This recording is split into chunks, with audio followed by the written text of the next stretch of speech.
Jim Corbett national park, ये नाम सुनते ही जहन में घने जंगल, वो शानदार बाग, यही सब तस्वीरें आती हैं, है ना? लेकिन आज हम जिस कहानी की बात करने जा रहे हैं, वो सिर्फ एक वाइल्ड लाइफ सेंचुरी की नहीं है। ये एक आधुनिक जंग का मैदान बन चुका है। और ये लड़ाई, ये इंसान और जानवर के बीच नहीं है, ये है लालच और जंगल के अस्तित्व के बीच की लड़ाई। जरा इन शब्दों पर गौर कीजिए। ये कोई छोटी मोटी टिप्पणी नहीं है।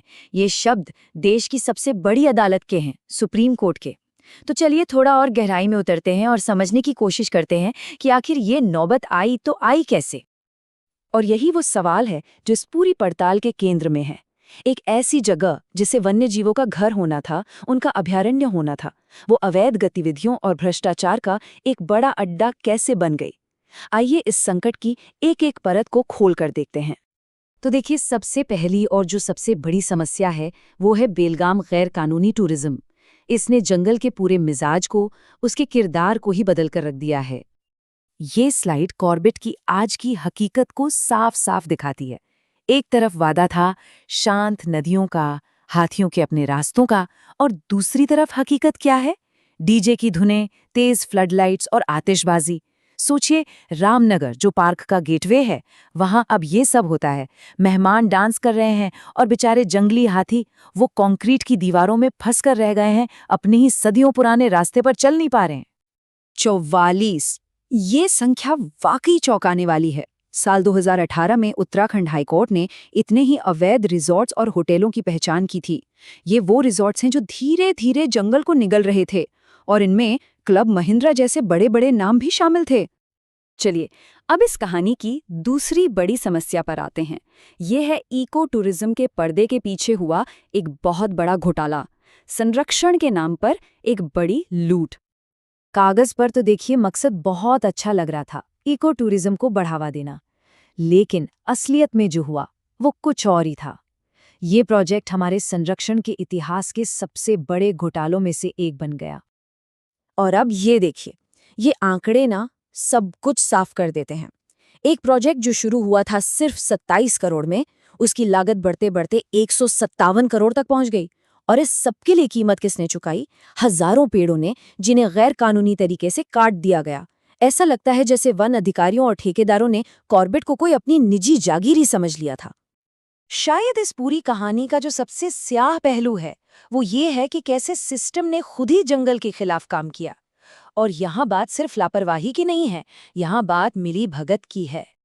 ये जो टाइमलाइन आप देख रहे हैं, ये दिखाती है कि ये कोई एक दो गलतियां नहीं थीं, ये एक पैटर्न था। सोचिए, 2020 में एक प्राइवेट कंपनी को कोर टाइगर जोन के अंदर, मतलब बाघों के सबसे सुरक्षित इलाके में बसें चलाने की इजाजत दे दी गई। और तो और, जब 2018 में हाई कोर्ट ने हाथियों के रास्ते को बचाने के लिए कमर्शियल एक्टिविटी पर रोक लगाई, तो सरकार ने उस फैसले को लागू करने की जगह उसे कमजोर करने के लिए सुप्रीम कोर्ट में अपील कर दी, जिसका सीधा सीधा फायदा रिजॉर्ट मालिकों को होता। इस स्लाइड पर कुछ नाम बिल्कुल साफ तौर पर दिखते हैं। लीजर होटल, जिसे जंगल की सड़कों और नदी तक का प्राइवेट एक्सेस मिल गया, और गढ़वाल मोटर ओनर्स यूनियन, जिसे तो टाइगर रिजर्व के बिल्कुल बीचों बीच बसें चलाने की परमिशन मिल गई थी, जिसे बाद में जाकर सुप्रीम कोर्ट को रोकना पड़ा। ये साफ दिखाता है कि कैसे वन्य जीवों की कीमत पर प्राइवेट कंपनियों को फायदा पहुंचाया जा रहा था।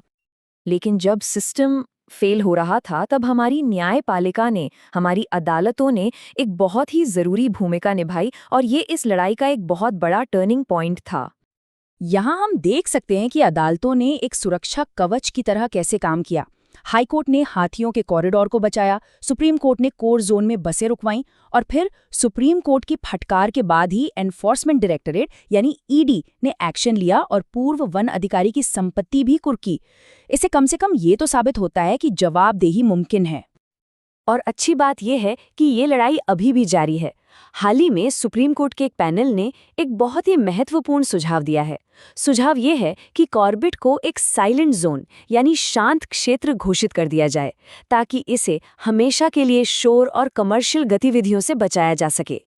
तो अब तक हमने समस्या को अच्छी तरह समझ लिया, लेकिन अब सबसे बड़ा सवाल ये है कि इसका समाधान क्या है, क्योंकि कॉर्बेट को बचाने की ये लड़ाई सिर्फ अदालतों में नहीं लड़ी जा सकती। ये स्लाइड हमें वो 6 कदम दिखाती है जिनसे हम अपने जंगलों को बचाने में मदद कर सकते हैं। पहला, जिम्मेदार टूरिज्म अपनाना होगा। मतलब ऐसे शोर शराबे वाले रिजॉर्ट्स की जगह इको सर्टिफाइड जगहों को चुनें। दूसरा, हमें पारदर्शिता की मांग करनी होगी। पूछना होगा कि सरकारी परमिट किसे और क्यों दिए जा रहे हैं। हम आरटीआई जैसे टूल का इस्तेमाल कर सकते हैं, अवैध गतिविधियों को सामने ला सकते हैं, कानूनी लड़ाई लड़ने वालों का साथ दे सकते हैं। और हाँ, स्थानीय लोगों को मजबूत करना बहुत जरूरी है। उनके चलाए इको टूरिज्म को बढ़ावा देना होगा। और आखिर में सबसे जरूरी, नीति में बदलाव के लिए आवाज उठानी होगी ताकि ये सारे अवैध निर्माण गिराए जा सकें। और हाँ, जब हम इको टूरिज्म की बात करते हैं तो इसका असली मतलब समझना बहुत जरूरी है।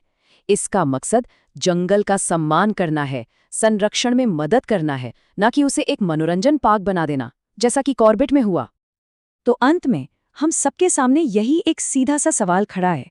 हम कॉर्बेट को एक जंगल के रूप में बचाना चाहते हैं या फिर उसे अमीरों के लिए एक पार्टी डेस्टिनेशन, एक बैंक्वेट हॉल बनने देंगे? चुनाव हमारा है।